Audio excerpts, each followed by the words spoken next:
Hey there. Welcome to the Flute 360 podcast. I'm Dr. Heidi K. Begay, and I'm a flutist, educator, coach, and podcaster. My God-given mission is to serve you.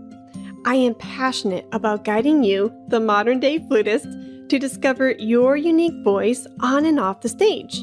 The goal of this podcast is to help you thrive, both as an artist and as a musicpreneur. Go ahead and grab some espresso, your favorite notepad, and let's get to it. Today's episode 198 is titled Tampere Flute Fest with Karin Bonelli. Hi! Hello! Hi! How are you? Good, how are you? Great, I'm fine, thank you. Where are you actually? I'm in Dallas, Texas. Wow, that's a long way. Yeah. Oh my God. And you're in Vienna? Yeah, exactly. Yeah. You have a lovely setup. I love the couch and the blanket and the pictures. Yeah. Ooh la la. My apartment here. It's just 6 minutes from the opera and from the Musikverein. Wow. Yeah, I am so jealous. It's quite nice. And I saw that you also have cats. My cats might show up during the interview. Oh, okay. Not a problem. All fur babies are welcome. Okay, good. Fine. Oh, shoot. So how are you? I know it's like afternoon, evening over there. We have, now it's 4 in the afternoon. Yeah, exactly. Yeah. What did you do today? Wow, today we already had our general rehearsal with John Williams.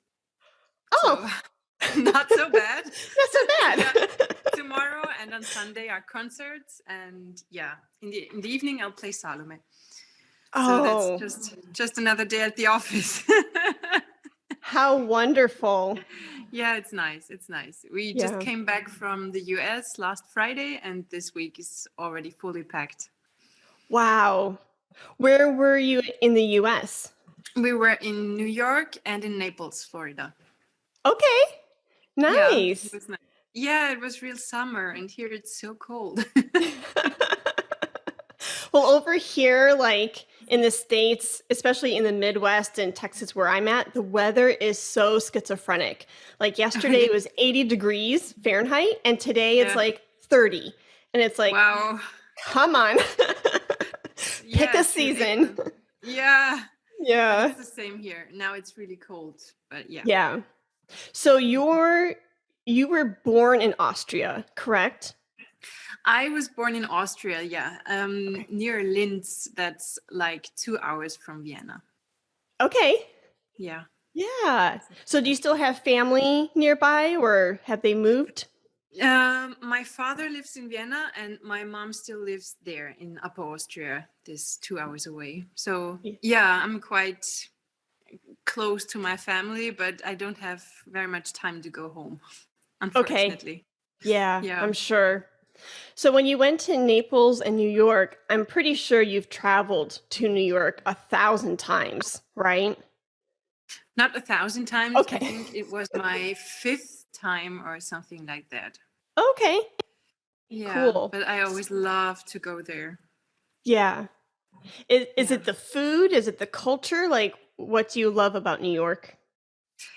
Yeah, it's just I don't know. It's just the feeling when you walk the city. I can't describe it. It's multicultural. It's open. I mean, it's loud. It's chaotic, but it has so much flair, and it's so special. I love to be there. Mm-hmm. And we don't go there very often. I mean, usually it's every year, but due to COVID, we didn't go there for 2 years now. So it was really good to be back. And it was a chaotic tour. As you might have heard, we had to disinvite Gergiev, and it was a very difficult period now for the orchestra, but I think it's good now. Yeah. How are people, because I don't want to go down that rabbit hole for too long, but since you brought it up, you've sparked my curiosity. How have been the players in the orchestra? How have they been dealing with things like this? Like, how are people coping? Well, you know, we have many players from Russia. We have players from Ukraine. So it was a difficult situation. In the end, there was a lot of confusion about the whole situation. And at the end of the day, we just have to play together. We have to play all together. We have to make music together. And in the orchestra, there were no fights. There's no such thing as, I don't know, people being against each other just because they're from there or from there. So that's good. But of course, the whole situation was not easy to deal with. But we stuck together, and the orchestra is fine so far. Yeah, I sympathize. It's a rough time for everybody. Yeah, it is. But I And love just how in the last Salome, there was the two string players before me. They were on one stand, and one was Ukrainian and one was Russian. And that was just so beautiful to see, actually, that they're just playing together. I mean, they're just people who love music, and why can't we just all be like that? It's a crazy world. Yeah. That is a beautiful moment in remembering that music is so much bigger than all of us. And we have this common bond of this beautiful art, and no matter the differences or culture or conflict, that we can come together to create art and say something beautiful through it. Sure. Yeah. But before we dive into and focusing a little bit more on this wonderful Tampere Flute Fest. Yeah, I just wanted to say I'm only in the jury, actually. I won't be there. Oh. So I'm Okay. not a real present guest artist, but I'm in the piccolo jury. Oh, wonderful. Yeah, that's wonderful. Yeah, we already had the first round, and it was really amazing to hear those people play. There were many participants and very many very talented participants. So it was hard to choose. Yeah, that's what my last guest had said yesterday, Lisa. She was judging another category, and she said the age group was anywhere between, I believe she said like 10 and 16 or 12 and something around there. And she said her mind was blown. She said the musicality, the musicianship, the technique, she said she could not believe that some of these wonderful sounds were coming out of little bitty flute players, but she was just blown away. Yeah, it was the same for the piccolo players. So really high level. Wow, how wonderful. Yeah, it is. Yeah. So before we get into some questions that I'm curious about, and I can't wait to pick your brain, do you want to tell the listeners a little bit about yourself, anything that you would like to share regarding your musical background, what you're doing currently, and anything about your bio that you want to share? You don't have to go in too much depth, but I mean, unless people have been living under the rock or living under a rock, most people do know that you're a flutist through the Vienna Philharmonic, but anything else that you would like to share? Yeah, I'm in the orchestra since 2012 now, so it's my 10th season already. Wow. It seems like 3 years, but it's already 10. I can't believe it myself. And yeah, I was raised by two flutists. So the flute runs in the family. My mother, my father, my uncle, and my brother are all flutists. And that's how I came to this instrument and started my journey in different universities. And it took me to the Vienna Philharmonic Orchestra, where I'm currently working. I'm also teaching at the university in Vienna. I'm teaching audition repertoire, so orchestral repertoire it's called. And that's also why I then started to build my own academy, because I saw the questions and the issues that the students have, and the ways they are searching for in order to be themselves in the audition and be on their highest level. And that's why we created Penthesilea Academy. I don't know if you want to go into that, but that's what I'm currently doing. Oh, that's wonderful. Yeah. I'm so glad that you noticed. So I want to highlight something you said. You noticed that certain students throughout the seasons or the years were having particular problems. Maybe it's, I don't know, and I don't want to put words in your mouth, but like I'm guessing like performance anxiety or having the right like mental capacity going into a high pressured audition, right? And you were noticing these problems that students were facing when it came to auditions, and you wanted to really dive in deeper and finding solutions for them. And so therefore you founded your academy. Yeah, that's right. It's not only the mental issues that we all have when we are on stage, it's also the bodily balance we crave for in this moment. And not only in this moment, it's also if you get into the orchestra, you also have to keep your body healthy. You have to stay in balance. And I know what I'm talking about because for 3 years I had tremendous problems with my tendons and I didn't know if I can do my job anymore. So I know what it feels like. And I want my students to really have this kind of support and many solutions for different issues.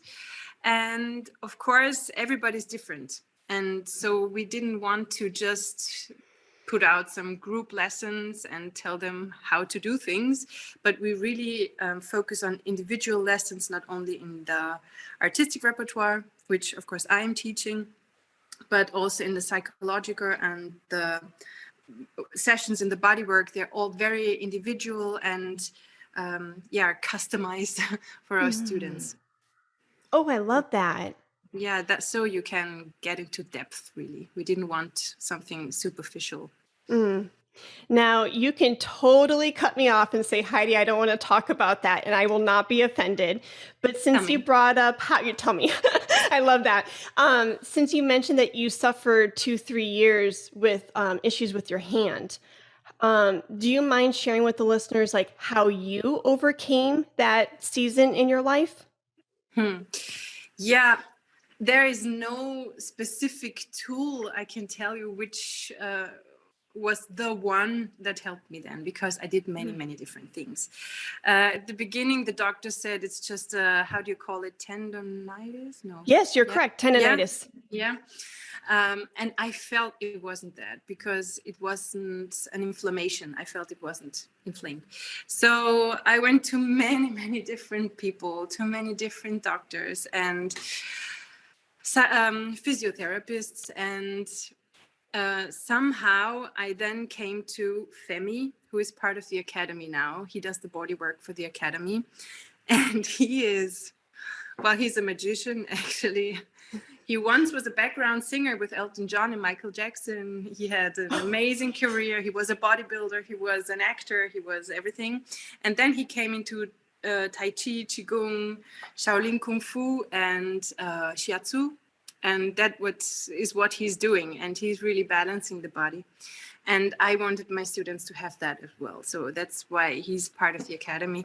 But with that, of course, I took great care of nutrition and exercise, of course. All this area here, the muscles over here, they have to be moved. Yeah. And it's something you don't usually do during your day. So you have to have special movements and many different things. Yeah, so I hope this helps somebody. Oh my goodness, yes. And thank you for being so honest and open, because I think a lot of musicians unfortunately feel like it's like a taboo hush topic not to talk about it, and they feel like they're in the closet alone, and going through injuries. Like I know exactly what you're talking about. It can be very disheartening. You can feel lonely, scared, especially when it comes to your career. Of course. I was very scared. I really thought I can't do my job anymore, or at least not until I'm 65. If I have problems, I was 27 back then. Yeah. At the age of 27, how will that be at 65? And I know from my mother, who has also problems with her neck, because she can't play anymore. I knew that it's important to do something now. And I managed to do it.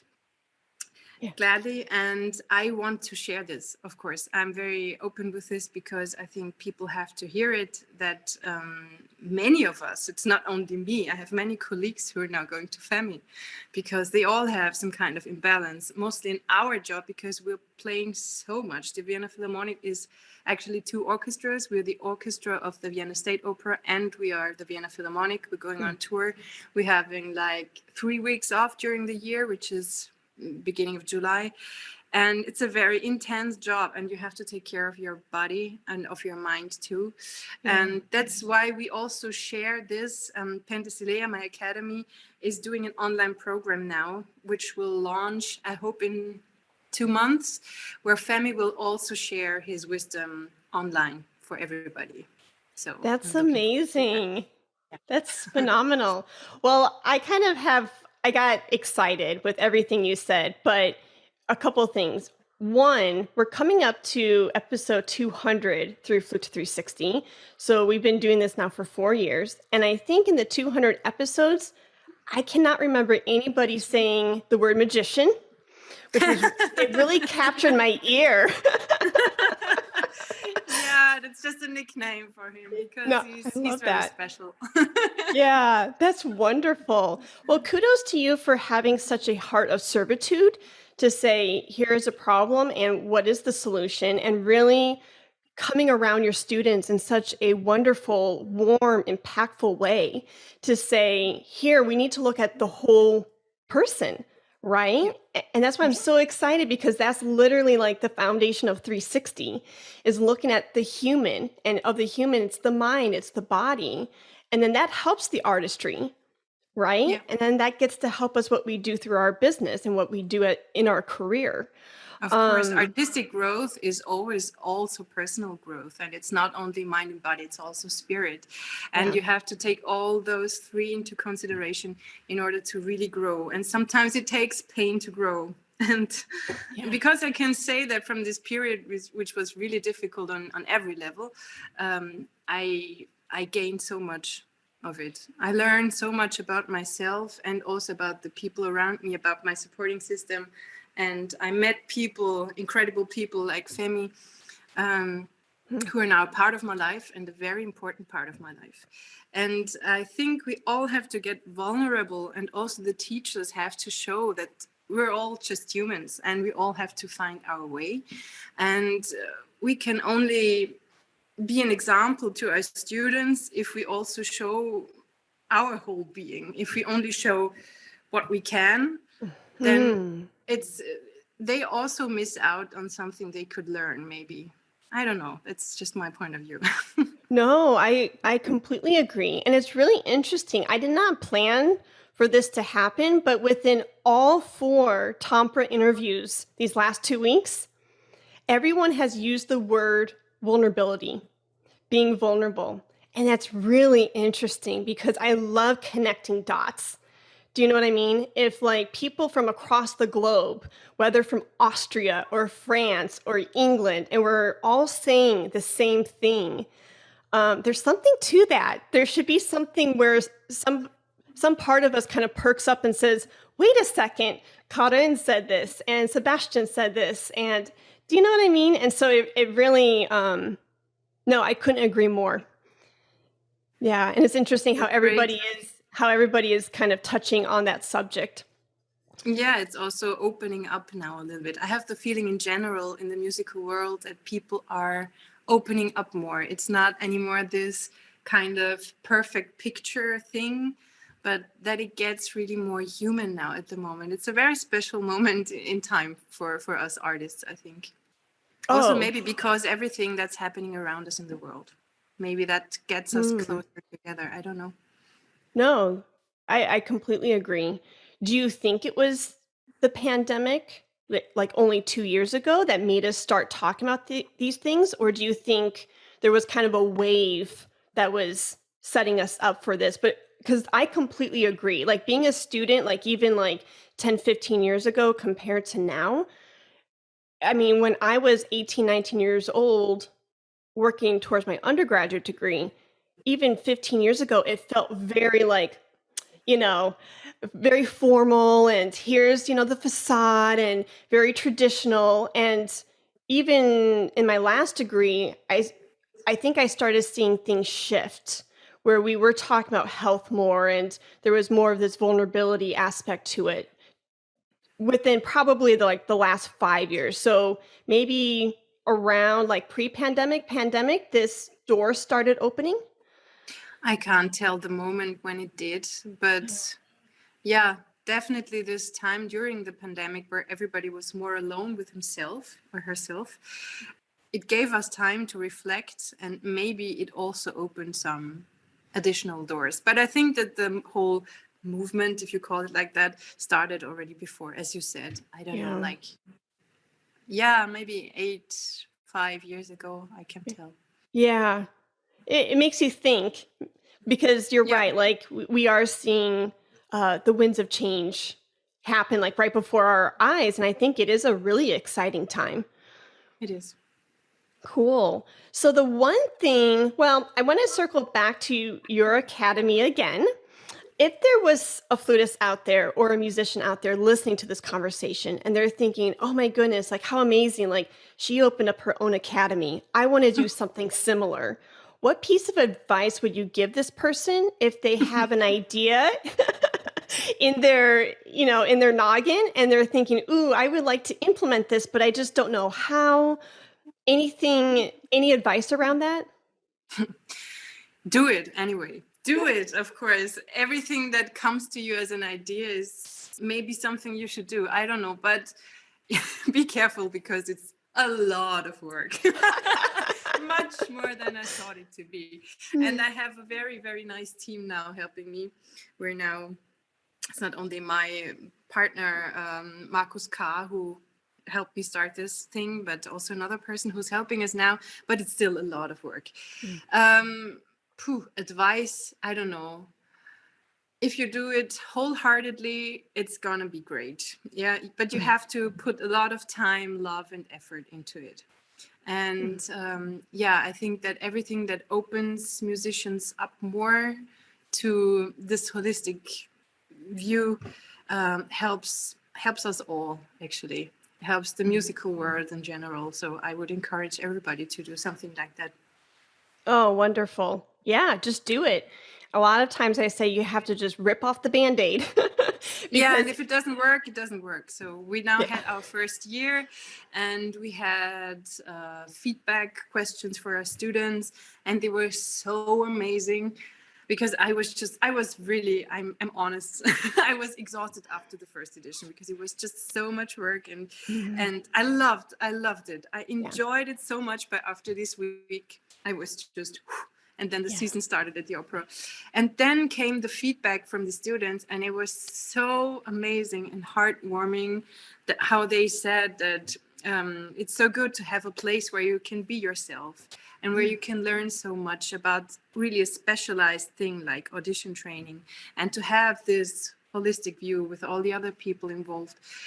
And that gave me so much energy to go on and even expand, because this year it's not only for flutists, but it's also for trumpet players this year. We have an amazing coach for trumpet, and who does also the Wim Hof method. And it's gonna be great. So we're expanding, and I'm excited. That's wonderful. So because you mentioned this, I want to kind of explore this area with you a little bit more. You said you learned so much, being a founder of this academy and directing it and teaching through it. What's one of the, if you can choose, because I know there's probably a ton of lessons you learned going through the process, but what is like the number one thing that you learned going through the process of establishing this academy? Yeah, maybe it's that this openness and showing the vulnerability can help students so much, because then they open up, then they really show what they're searching for. Then you have very different conversations with them than as if you're just teaching. You can really talk about the core of the problems, and that helps the students a lot. And that also made me learn a lot about myself, because then I don't know, I realized the things that made me musicians that not only are about the repertoire, but all the experiences I had came up again, and I could tell them maybe some new ways of thinking, and so that I didn't even know I had in me. So that was great. So my advice would be to just be open with people. That's always number one. I love that. Yeah. So I was kind of perusing through your website and different social media platforms. And the one thing on your website that you said, I'm going to have to read it verbatim or I'm going to mess it up. But the one thing on your website that really caught my eye is you said that your task is to help young people find their own form of expression, their own voice through music. Now, I know it's a loaded question, but how do you start students? And I think we've already touched on it, maybe the vulnerability aspect, but how do you start students towards finding their own voice through music? Yeah, that's a difficult question. Yeah. So the first step is to really see the student in their wholeness, and to get to know them, of course, not only on a musical level. I mean, you don't have to tell me your childhood trauma, but I have to get a feeling of the student and what he's searching for. So I'm often asking many questions to the students. So what are you searching for? Which kind of sound do you want to produce? Are there any flutists you adore? What is your ideal flute sound? Where do you want to go? Because I know where I want to go. I even know where I would love you to go, but maybe you have a totally different concept of your flute playing than I have. And of course, if I think that's technically and musically not really good, we will have to discuss that. But I want to know where you want to go. So that's the first step, I think. And then you can, I don't know, like a guide a little bit. You can show them the way how they can find their voice and not my voice, because I have mine, but they have to find theirs. Yeah. And you're essentially, and I totally agree because we only have so much time with our students throughout the day, an hour here, maybe an hour once a month, or however, long you see them. But they have to be their own best teachers. Like they have to get the resources from, teachers like yourself. But if you don't ask them these questions to get those wheels turning in their head, then it's going to be harder for them when they're practicing, a couple hours out of the day without that guidance. They need to be thinking of these things because they need to guide their practice session and guide their voice outside of lessons. Of course, because I won't be there forever. So at one point you are your own teacher. And the only thing that gets you more and more ahead is a vision. And you have to have a vision to where you want to go. Of course, there are things that are general, technical things, or also questions of style that I won't discuss. So you won't play Bach like Khachaturian. That's no way. But of course, in that, for example, if you're playing Bach, you have to have a really clear vision of how you want to sound like in Baroque music. What is your sound for Baroque music, and what is your sound then for Khachaturian? But you have to have a picture in your mind. And sometimes it happens that I ask my students, what do you want to say in this place, and how do you want to sound? And they're like, I've never thought about it. I said, okay, then you know what to do. Yeah. Start thinking about it. Yeah, because some students also are waiting there and hoping that the teacher will tell them how to play, but that's not my mission. Yeah. Right. Yeah. No, I love it. Yeah. Wonderful. So besides adjudicating through Tampere Flute Fest, are you giving a masterclass or anything like that? Sorry, I should have. I'm for this year. I'm just in the jury of the piccolo competition. Yeah. Okay. Yeah. So because you are touring right now and there's lots of concerts and things like that, are there any upcoming concerts or recitals or other events that you would like to let people know about that are on your scheduling docket? Well, now in April, there is the Flute Festival of the Austrian Flute Association, which will be a great thing, where many Austrian great flute players, colleagues of mine, will play, and me included. I will also give a small masterclass. And then there are in June some concerts with the Klangkollektiv Wien, with whom I will record all the Mozart concertos. So we will start that in June. And well, I don't know if I'm allowed to talk about it because thanks to COVID, it's a little bit not so sure, but I have a planned recital in Sydney Opera House on the 3rd of July. And I hope that we will be able to do that.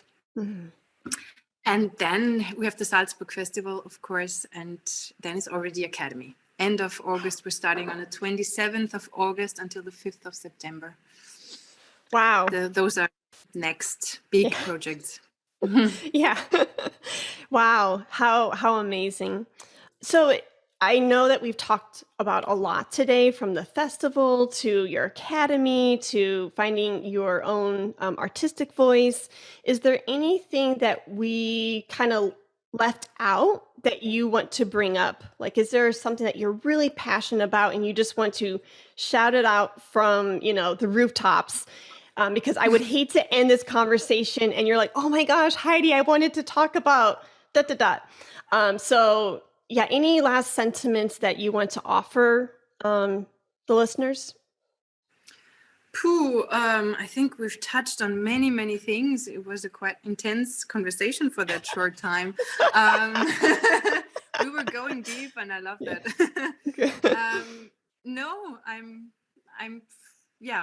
That was maybe my message. And I just hope that the world will come to a peaceful togetherness again, and that we can do our music making without borders again, because of course many concerts in Russia were cancelled. That's not the biggest issue, of course, but I'm really thinking a lot about my Ukrainian colleagues and friends, and we should stick together. That's what I want to shout from the rooftop.